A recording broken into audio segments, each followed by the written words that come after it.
Welcome to Doors to Hope and Healing, an inside look at the many facets of work that is happening at the Department of Children and Families, between our staff, the families we serve, and our community partners.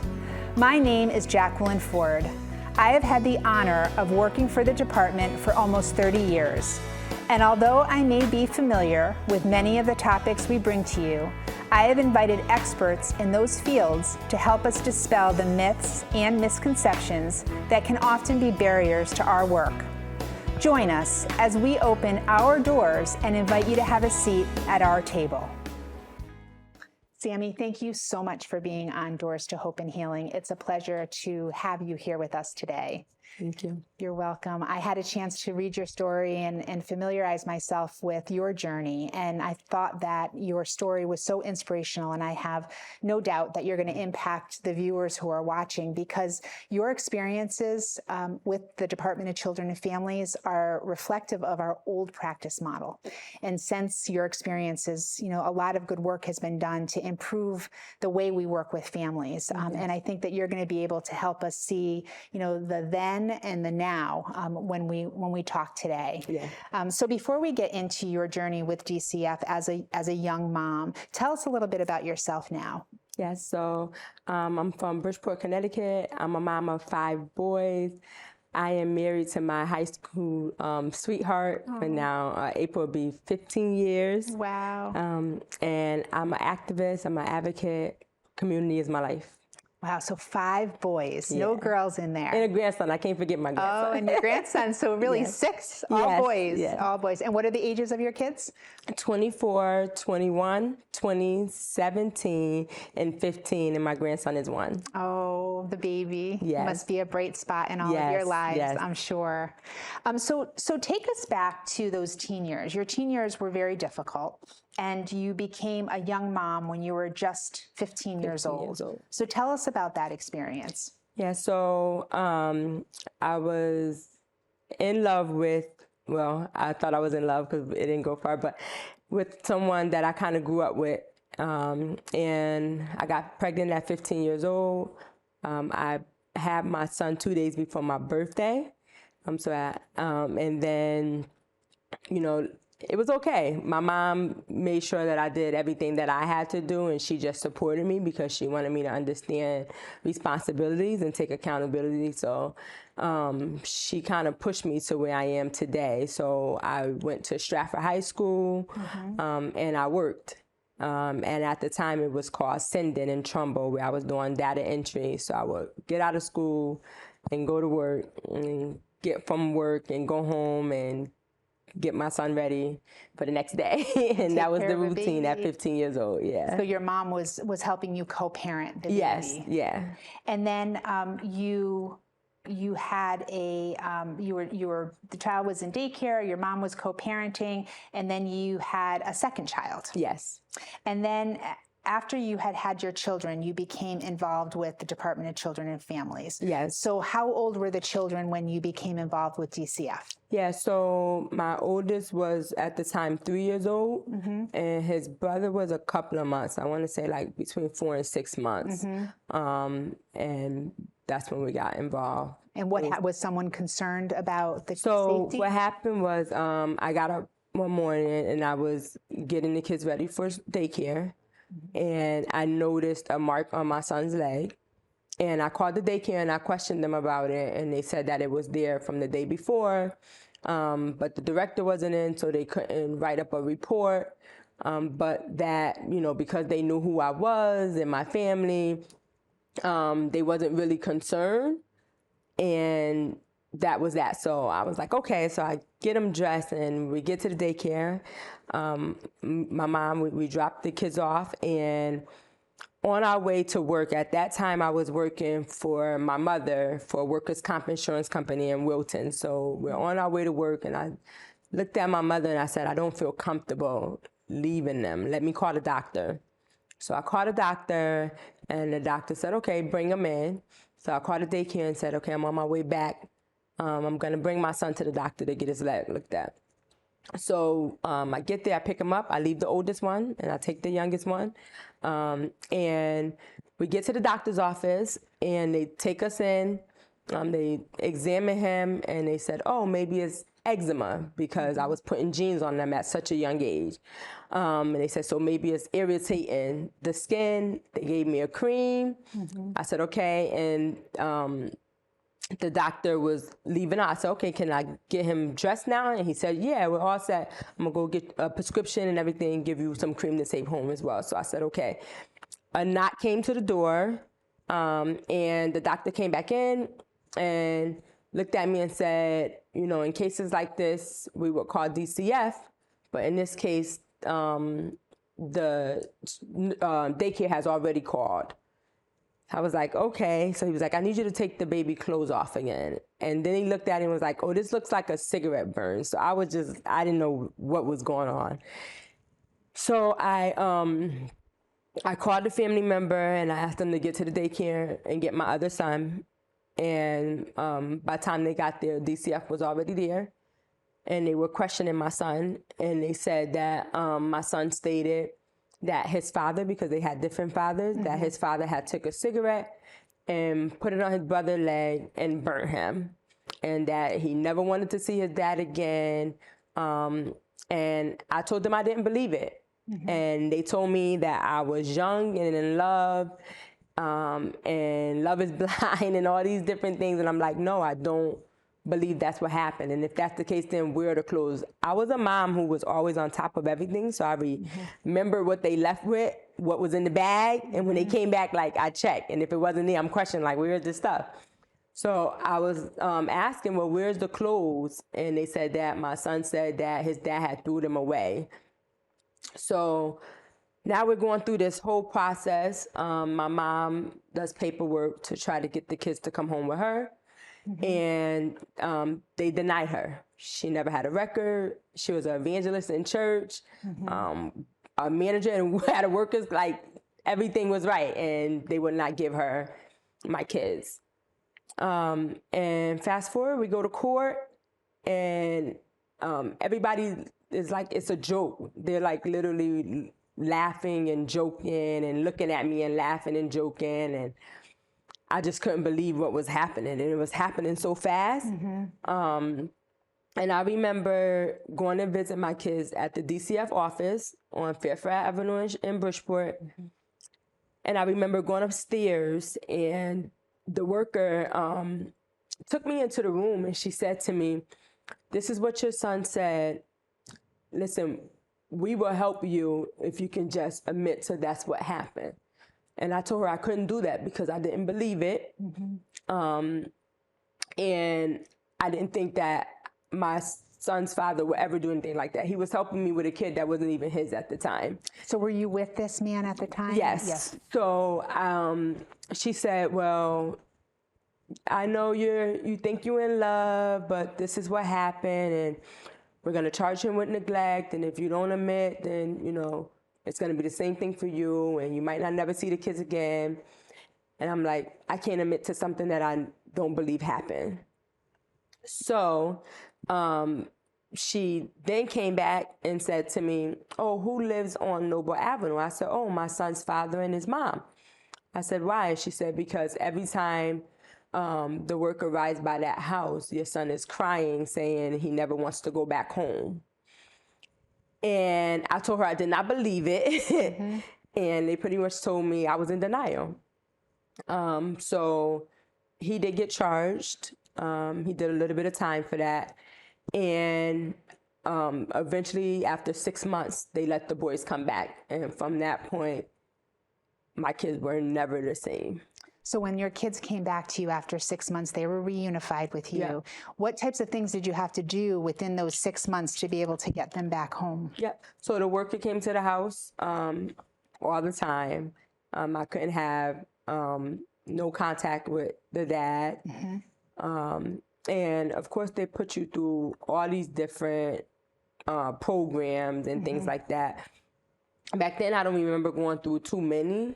But I remember the worker coming and, yeah, so I did everything they asked and they were able to send them back home. So I think, you know, just in listening to your story and having read about you too, but, you know, just feeling that that those moments, that were so real and painful for you. It's just reflective of an old practice model that we had. And, especially with your mom, we always look to have children placed with a relative if that relative is healthy and can provide a safe and loving home with the barriers in place, especially when, her daughter, you, are living close by. But it doesn't seem like we were at that point in understanding that connection to biological family members when possible. I couldn't understand even the doctor's office because I went there as a child, so they were very familiar with us. And I only had one doctor. I never figured her name. Her name was Catherine. And Catherine knew from the beginning. She was like, I don't believe it. And she trusted and she believed in me. But everybody else immediately turned their backs on me and sided with DCF. And I remember having a third child, and I woke up one morning and he had the same exact mark in the same exact spot, and I kind of like freaked out, and I went to get my mom, and I'm like, what do we do? Because at this point now I'm afraid to even bring him to the doctors. Sure. I can't take him to daycare. I didn't know what to do. So I called Catherine and she said, bring the baby to me now. So we went to the doctor's office and she looked at the baby and she said, this looks exactly the same as it did a year ago on your other son. And I said, what do we do? She said, I'm going to document it and I'm going to write it down. And she said, I want you to think about what you think could have done this. And I said, I don't know. She said, well, you think? I went home and I was sitting on my bed trying to like piece it together and figure it out. And I looked in the bassinet and I said, oh, snap. So I had a divider and it was Velcro. And my kids wear heavy sweaters. So the doctor would tell me, don't put too many clothes on them, maybe just a t-shirt. So as they were kicking at night, the leg was rubbing against the Velcro. Okay. And that's what caused the mark. So did DCF get involved with your third child? No. So I took it to Catherine. I said, Catherine, I think I figured it out. And I showed it to her. She said, this is absolutely what have done it. And you can tell even on the Velcro, like little, particles of their skin because it was rubbing. And I don't know why they never cried, but right. Yeah, you can tell that she was like, this is what did it. And she kept apologizing for what happened a year ago. And I'm like, it's not your fault, but. And did she ever did she ever go back, or was there any way for recourse, because you were in the system and there was a substantiation and someone served prison time for doing that, was there any type of we never went back. I didn't want to look at DCF, to be honest. So I wasn't even going to take the chance. To me, it was done. It was over with. I was young. I figured I still got a life ahead of me. Right. Things are pieced together. So and it must have been, a relief for you too to be able to figure out what that was, and how wonderful and brave it was for the doctor to take that stance and support you in that way and document it, because you must have been just so frightened when you woke up that morning knowing what you had just gone through. I didn't know what to do. Was the mark on the same location on the leg? The same spot. It looked the same exact way. Wow. If I didn't have so many pictures, I took pictures back then. I still have them. I would have bought them. I got tons of pictures. So. Well, I mean, you're a true warrior and, and so transparent in what you share, because, when all of that happened, you could have either, had a difficult time trusting anyone, given that your life was turned upside down. You said your children came home different than they were before they had gone into foster care. But instead, you took this all and you became an advocate, really, with your experience. Have you seen case practice change at DCF from then, those many years ago, until what you know now?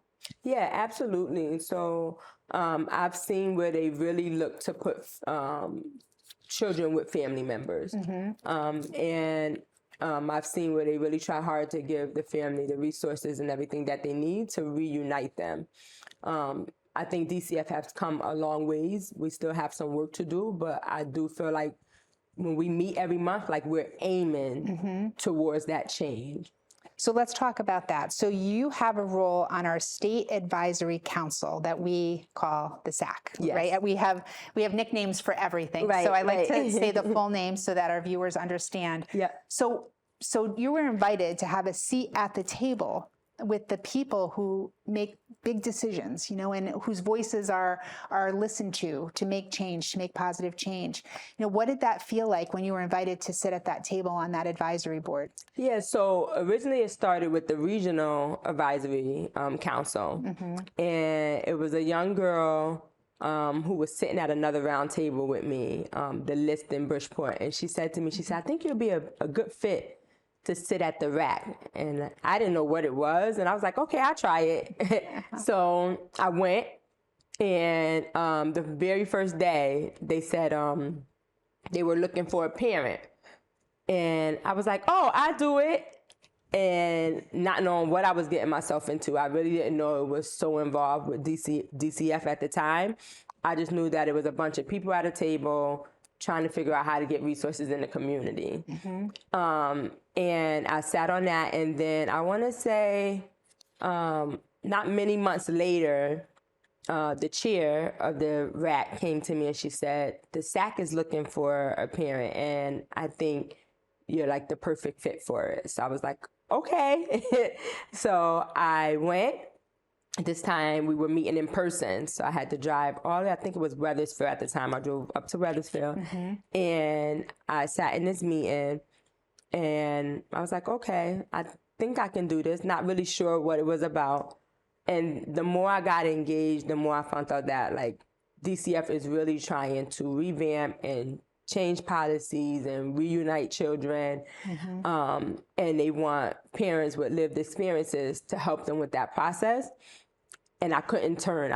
This is it. This is where I'm staying, because so many parents are afraid to call for even voluntary services, right? So I was glad I did. So what was the difference between the Regional Advisory Council and the state? Yeah, so regional is for your city. So Region 1 covers Stanford, Norwalk, and Bridgeport. The state, all the regions in Connecticut come together. Okay. And we discuss what steps to take or what changes DCF made. And we give our opinions and suggestions. We fight on policies. So you were a part of your journey with the Department of Children and Families at that young age is when we were really a risk-adverse agency. And you've seen the changes. And, I've been with DCF for almost 32 years now, and I've seen the changes, the dramatic changes over the years. And like you said, there's no perfect system, and we still have a ways to go. But when you think about what you endured as a young mom, from the way that the daycare handled matters, the doctor, the medical staff, DCF, do you think that would happen today? I think that if a parent is open, like I tell parents, if you don't have nothing to hide, then be open. Like, don't be afraid. And I think that when they can show that, okay, I have nothing to hide, the process is easy. Of course, it's a process, because we have to make sure that we're putting children in the hands of good people, right? Whether it's their parents or a loved one, because not all people are good people. They might be looking good on the outside, but behind closed doors, we don't know. But I think now the process would really be and just examining that family and trying to figure out, if there's any barriers and how DCF could help. And in that process, if a child is in danger, we would reunite that child with a family member for sure.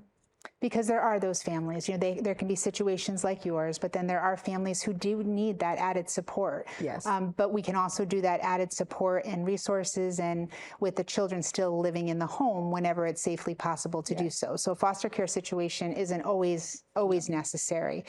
So now you're a businesswoman, you are an advocate and a mother, and a strong voice, hoping for dramatic change, and that is happening. But tell us about your business model and what you do to help support families on your own. Yeah, so I have a nonprofit called Ask Sammy Resources. And honestly, my family faced many challenges with the justice system, between my children and their dads, with just a lot, right? And I always tell my kids to be open. Like my younger son raps, and I tell him, rap about your story and the positive that can come out of it, right? Rap about the challenges. And so I'm a networker at heart. So people would come and they would say, Sammy, like, you know about this, or I need this, or I need that, or who can help me with this? And I'm like, okay. So one morning I just jumped up and was like, oh, I'm just going to start a nonprofit. I didn't know what I was doing, honestly, but I started it. And then I realized, oh, wait a minute, you can't have a nonprofit without like really doing paperwork with the state and everything. So I was like, okay. And I used my own money, and I did the paperwork. I started a nonprofit, and now people can go on the website and request many services to help them gain their self-sufficiency. And so I've helped people with getting money for housing, come out of homelessness, resources for their children. I have sat in PPTs with families. Any barrier that a person may experience, especially as a parent, I've probably already experienced it even at my young age. And I use my experience, my lived experience, and the connections that I have to help bridge that gap. So it happens all the time. That's a wonderful. So are you basically a referral system? So that if somebody were to ask Sammy, you know, I have this issue, and you would kind of be that dotted line to refer them to a resource in their community? Yes. So I do not like duplicating program. I think everybody should work together. So that's exactly what I do. I refer, but then I stick around to make sure that I'm holding that agency accountable. Because many times my children and I were bounced from one program to the next program, and they left out the same. Nothing changed, and they were tired of it. I was tired of it, and we didn't have any change. So now I stick around to make sure whatever process is in place, that it works, and if not, that we immediately revamp and figure out what to do next. That's wonderful. And then you also have SOAR, another. So then I have an LLC called Soaring, where I pick up contracts to help build capacity for other organizations around things that matter to me. So one of the main things at heart for me is education and gun violence. So I help advocate for quality education for all children, and to help parents figure out what does that look like and where do I go, right? So just knowing the opportunities that you have and how to get to them. Well, you are definitely, you have an impressive resume, and I am so glad that you were on our show today. It's a wealth of information, and, you know, thank you for taking us through, you know, just the trajectory of how our agency has changed, and thank you for, on behalf of DCF, thank you for using your lived experience to make certain that that type of situation doesn't happen for another family. So thank you very much for being on today. Thank you for watching Doors to Hope and Healing. Please stay tuned and watch a video that talks about the help and support that our young people need in Right Their World. Thank you.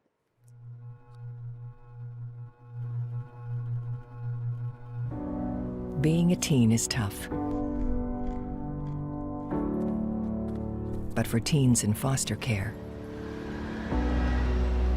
not knowing what comes next,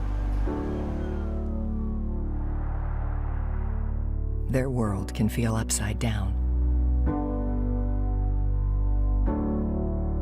And they need you to help turn it around.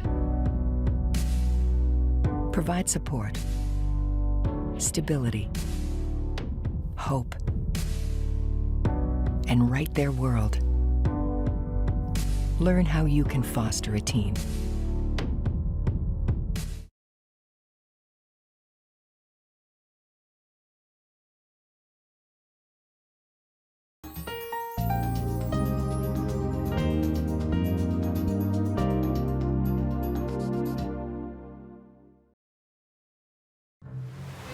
water's warm at Jaws Pond, and we're stocked full of treasures. Big or small, we buy it all. We buy and sell fast rides, power tools, vintage guitars, and so much more. Walk the plank in style with our fine jewelry, diamonds, and watches. Plus, we have a huge selection of the latest video games, including the new PlayStation 5 and Xbox Series X. Jaws Pond, conveniently located on Meriden Waterbury Turnpike in Southington and West Main Street in New Britain.